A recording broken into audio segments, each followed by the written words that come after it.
Hello, hello, hello, hello, hello, hello, hello. Another 14 days, Banangi.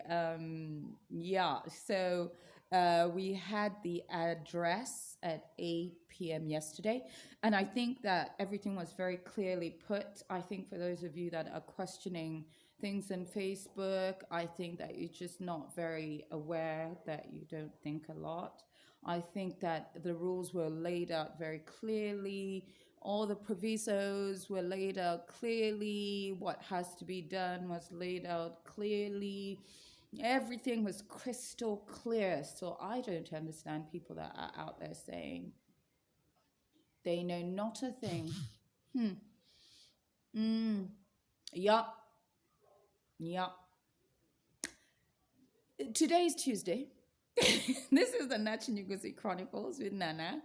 And yeah, we're back. We're back. Apparently, we're going to be together for another 2 weeks, which means that's another 4 episodes. But on Tuesday's edition today, I want to talk about dressing your children appropriately. And when I mean dressing your children appropriately, I don't just talk about clothes. I'm talking about this new era where parents are allowing young girls to wear weaves, to wear wigs, to wear red nail polish, to wear red lipstick, to put on makeup, to dress a certain way with certain body parts exposed. Um, I want to address that. And I know I talk about the girl child a lot, but I talk about the girl child a lot because my firstborn is a daughter. So I'm very, very aware of how I want her to turn out. So when you allow a young girl to wear weave, to wear red lipstick, to wear red nail polish, in an era where there's so much genetically modified food that young girls are growing up before their time. So now we have sessions where a girl is about 9 and has already gotten their period.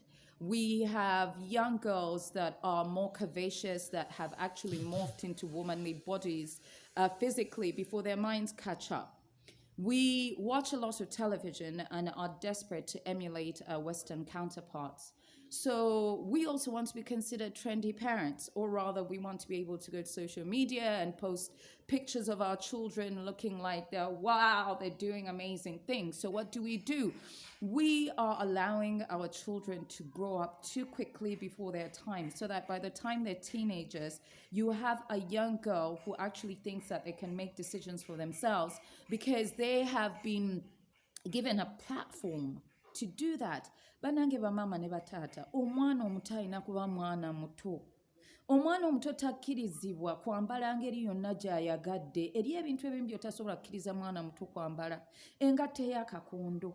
Oba omwana n'ayambala olugoye nga lulaga ekkundi, lulaga olubuto. Oba omwana n'omwambaza akagoye buno bwe tuyita lycra, which is bodycon. A young girl in a bodycon dress. Banange tubeere very conscious about the implications of actually dressing our children up in a certain way and allowing them to use certain things, because despite what you do think, the way the public perceives that young girl is totally different from what she should be perceived at that age. Kubanga omwana omuto yenna ayambadde emimwa egya red. I'm wearing it now, but that's because I'm an adult. Now, red lips were not our invention. Red nail polish was not our invention. We didn't have these things as Africans. And again, I go back fenga baganda nga teweesiiga paint. We relied a lot on natural beauty, manners, and culture. That was the epicenter of raising a successful young woman. But now we've adopted these things. I'm not saying they're bad, but do we understand the premise of why our Western counterparts painted the lip red, painted their nails red, unless we do understand it and we have a history of it? Because the history that I know about the red lip and the red nail polish is not very complimentary. But then again, we wear these colors. You make a decision as an adult, which is okay, because as an adult, you can deal with the consequences of dressing a certain way. I'm not saying that even as an adult, when you dress a certain way, the opposite sex should be able to do what they want to you and damn the consequences. No. What I am saying is, let's be conscious parents that you raise a young girl or a young boy to be fully aware of the impact the way they package themselves has on the public, whether it will be positive or negative. Because unless we do these things, we are going to, again, I keep going back to this, have a lost generation that has no identity. Omwana bw'aba avudde buto ng'alowooza okunama kuli acceptable, ng'alowooza nti asobola okwambala engeri yonna gy'ayagala ne watabeerawo kintu kyonna muntu yenna ky'asobola mukola. Ng'alowooza nti asobola okwambala lipstick n'ateekako nail polish ne yeekuba makeup n'ayambala wig n'ayambala weave mu butuufu obeera na mukazi munno tobeera na mwana muto. So as parents, we need to be very conscious about the messages that we're sending out to our children. It's also in the way we dress. And this isn't something that I want to critique people on. Just be very conscious that children tend to emulate their parents. Inappropriate dressing, if it's the norm for you, will be the norm for your children. You know, the same thing as I keep telling people, we are a reflection of our parents. So your child is a reflection of you. If you are going to katugambe kweyisanga bw'oyagala, n'omwana agenda kweyisanga bw'ayagala. So appropriate dressing, decorum, knowing to do what, when, where. It's so important. Naye nze ekinuma abaana baffe ab'obuwala. Bannange tuyiga okwambaza abaana baffe ab'obuwala mu ngeri gye tusobola okukola ki okutambula nabo. N'oteeraliikirira nti waliwo omuntu amutunuulidde mu ngeri gy'atalina kumutunuulira. And it is important, twayonooneka as a society. Edda abaana bato twabalabanga abaana bato. So why give another person a platform to perceive your child in any which way they want to? Njagala nnyo twogere ku bintu bino. Ebintu bino bikulu nnyo. Nga bwe nayogera ku mpisa, ne njogera ku nnimi zaffe. Ennyambala y'abaana nayo yeetaaga okukwasa amaanyi. Omwana omuto alina kuba mwana muto. Stop encouraging children to grow up before their time. Stop encouraging children to literally, just have their own rules, their own law. You know, they have to have boundaries, and it starts with what they're allowed to do, what they're allowed to wear, what they should eat. You as a parent need to set precedent. So again, nkwata mu bazadde nga n'abaana bwe mbakwatamu abazadde bannange. Bw'oba tofa ku mwana wo by'ayambala oba gw'olowooza nti omwana bw'abyambala they look like they're, knowledgeable, like they're on ennaku zino bagiyita ki bali ku swagger. But, I think that's what it's called.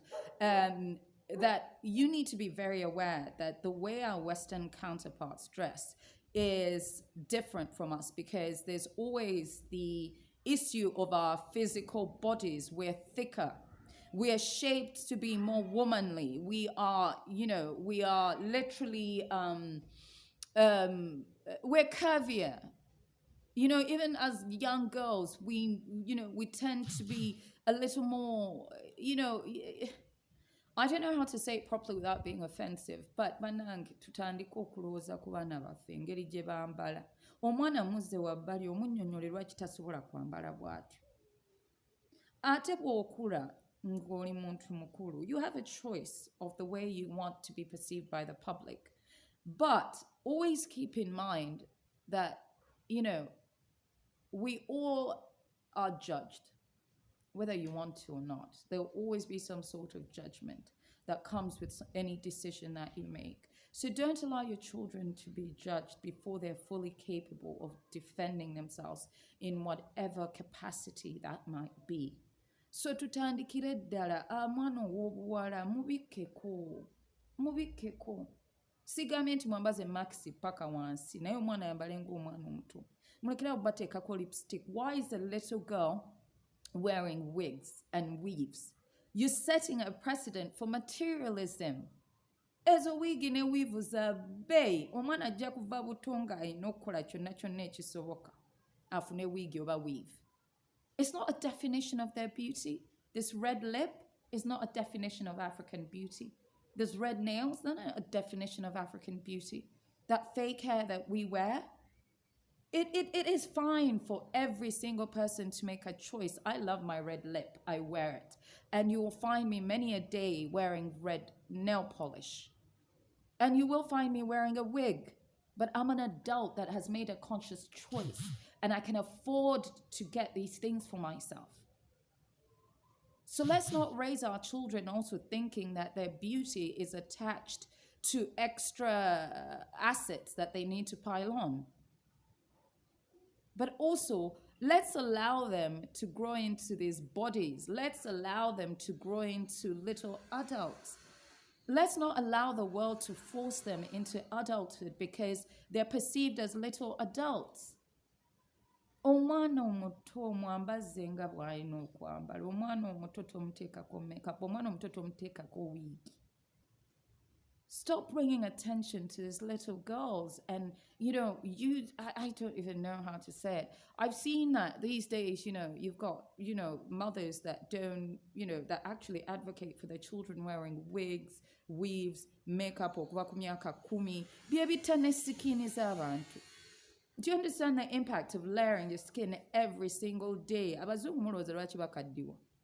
Myaka 2 ng'alinganga wa myaka 4. It's, I don't have a scientific basis for that, but I do know for a fact that the earlier you start wearing makeup, the more damage it does to your skin. So, I think the Nakinyuguzi ramblings have gone on long enough. Bannange mbabuulire ki eriyo abasajja bannaffe abavuddeyo ne boogera ku Katikkiro.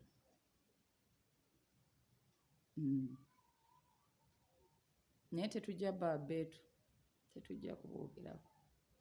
Kubanga ffenna tumanyi lwaki omuntu ng'omukopi ng'oyo bw'avaayo n'atandika okwogera ku Katikkiro ayogerera Kabaka.